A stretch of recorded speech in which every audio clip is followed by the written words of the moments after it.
Everyone, A to Z biology में आज आपका फिर से स्वागत है। एनिमल किंगडम सीरीज को आगे बढ़ाते हुए आज की क्लास में हम लोग फाइलम पोरीफेरा के अंतर्गत आने वाले एक अन्य प्राणी पर चर्चा करेंगे, जिसे साइफा या साइकॉन के नाम से जाना जाता है।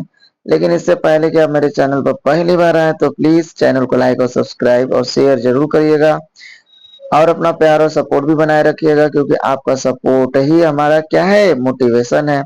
तो समय को ध्यान में रखते हुए आइए चलते हैं साइफा या साइकॉन। अगर साइफा या साइकॉन के सिस्टमेटिक पोजीशन की बात करें तो देखिए इनका सिस्टमेटिक पोजीशन क्या है। इनका जो फाइलम है ये phylum Porifera, class Calcarea, order जो इनका हेट्रोसिला, फैमिली जो है साइसिटाइडी और जीनस क्या है, साइफा या साइकॉन। और देखा जाए तो साइफा को सामान्यतः कलश स्पॉन्ज या अर्न स्पॉन्ज या फूलदान स्पॉन्ज कहते हैं। इसे क्राउन स्पॉन्ज के नाम से भी जाना जाता है। काफी ज्यादा इंपॉर्टेंट पॉइंट। साइफा जो होते हैं ना वो मैराइन स्पॉन्जेस होते हैं। कैसे होते हैं ये? मैराइन होते हैं। साइफा या साइकॉन का जो शरीर होता है वो फूलदान या वॉश शेप्ड और रेडियल सिमेट्रिकल होता है और ये सममित होता है।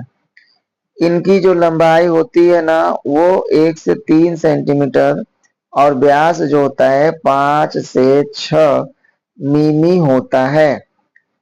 इनके नाल तंत्र को एक्वीफेरस तंत्र या एक्वीफेरस सिस्टम के नाम से जाना जाता है। और साइकॉन जो होते हैं वो डिप्लोब्लास्टिक होते हैं। डिप्लोब्लास्टिक का मतलब क्या होता है? इनका जो बॉडी वॉल जो होता है वो 2 लेयर से मिलकर बना होता है, पिनेकोडर्म और कोएनोडर्म। और दोनों डर्म के बीच में एक जिलेटिन का लेयर पाया जाता है जिसे मीजोहाइल कहा जाता है। क्या कहते हैं? मीजोहाइल।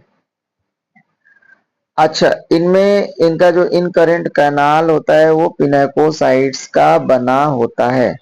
साइफा में रेडियल कैनाल जो होता है कोएनोसाइट्स से अस्तरित होता है।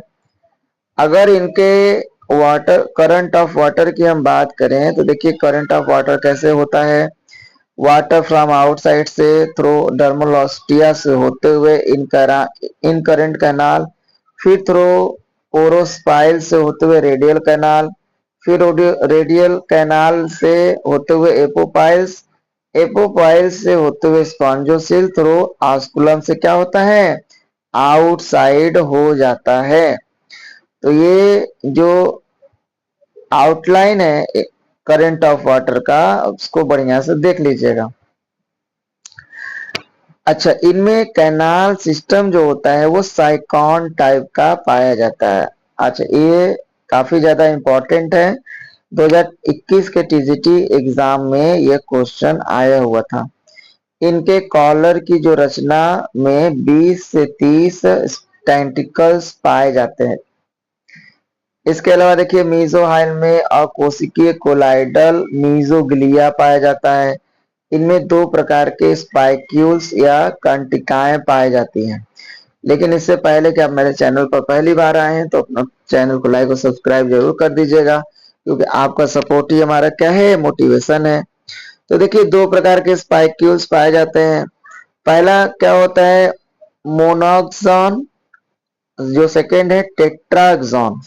अगर हम मोनोक्सॉन की बात करें तो ये कैसे होते हैं, ये यूनिरेडिएट होते हैं या मोनोएक्टिनल या डाइएक्टिनल होते हैं। देखिए अगर स्पाइक्यूल्स क्या होते हैं, वन साइड में ग्रोथ करते हैं, एक साइड में एक ही दिशा में अगर ग्रोथ करें तो इसे यूनी रेडिएट कहा जाता है या मोनोएक्टिनल कहा जाता है। अगर स्पाइक्यूल्स क्या होते हैं, दोनों साइड से ग्रोथ करें तो इनको डायक्टिनल कहा जाता है। काफी ज्यादा इंपॉर्टेंट पॉइंट है। इन कंटिकाओं को टेट्राक्टिनेस या टेट्रा रेडिएट कहा जाता है। जो सेकंड नंबर का है, इनमें देखिए टेट्राटिनेट्स या टेट्रा रेडिएट कहा जाता है, क्योंकि इनमें 4 दिशाओं से क्या होता है, स्पाइक्यूल्स क्या होते हैं, ग्रोथ करते हैं। अगर 4 साइड से स्पाइक्यूल्स ग्रोथ करे तो उन्हें टेट्रा रेडिएट। अगर स्पाइक्यूल्स किसी कारण से एक टूट जाए तो वो क्या होते हैं, ट्राई रेडिएट कहलाते हैं। अच्छा, ज्यादातर साइकोन में ट्राई रेडिएट ही स्पाइक्यूल्स पाए जाते हैं, काफी ज्यादा इंपॉर्टेंट है। स्पाइक्यूल्स कैसे होते हैं, ट्राई रेडिएट होते हैं। अब देखिए कुछ इंपॉर्टेंट पॉइंट है स्पाइक्यूल से संबंधित। जिन कंटिकाओं में, मतलब जिस स्पाइक्यूल्स में तीनों किरणें तथा इनके बीच के कोण परस्पर समान होते हैं वह रेगुलर, और जिसके असमान होते हैं वह सैजिटल होते हैं। कैसे होते हैं, सैजिटल होते हैं। जो रेगुलर स्पाइक्यूल्स होते हैं वो वाई शेप्ड, और जो सैजिटल होते हैं वो टी शेप्ड होते हैं। Very very important point. इनका जो नाइट्रोजनी वेस्ट होता है वो अमोनिया होता है, ये भी ज्यादा इंपॉर्टेंट पॉइंट है। इनमें सेक्सुअल और असेक्सुअल, लैंगिक और अलैंगिक दोनों प्रकार के जनन देखने को मिलता है। और भी देखिए क्या इंपॉर्टेंट पॉइंट खास दिया है, साइफा एक मोनोसियस स्पंज है, यह उभयलिंगी है। इनमें आंतरिक क्रॉस फर्टिलाइजेशन होता है, इंटरनल फर्टिलाइजेशन होता है, ये भी ज्यादा इंपॉर्टेंट पॉइंट। इसके अलावा इनमें इक्वल और होलोब्लास्टिक क्लीवेज देखने को मिलता है। इनके लार्वा को एम्फीब्लास्टुला के नाम से जाना जाता है। This is very important point. एक और इंपॉर्टेंट पॉइंट दे रखा है, इसके आस्कुलम के चारों ओर का जो स्तर होता है ना, वो मायोसाइट्स का बना होता है। आप इसको नोट डाउन कर लेंगे। आई होप कि आज का क्लास आपको पसंद आया होगा। अगर पसंद आया तो वीडियो को लाइक और सब्सक्राइब जरूर कर लीजिएगा, और A to Z बायोलॉजी के साथ आप जुड़े रहिएगा। आने वाले हर वीडियो का नोटिफिकेशन आपको ऐसे ही मिलता रहे। अगले क्लास में हम लोग फाइलम सिलेंट्रेटा पर चर्चा करने वाले हैं, तो आप A to Z बायोलॉजी के साथ जुड़े रहें। Thank you for watching.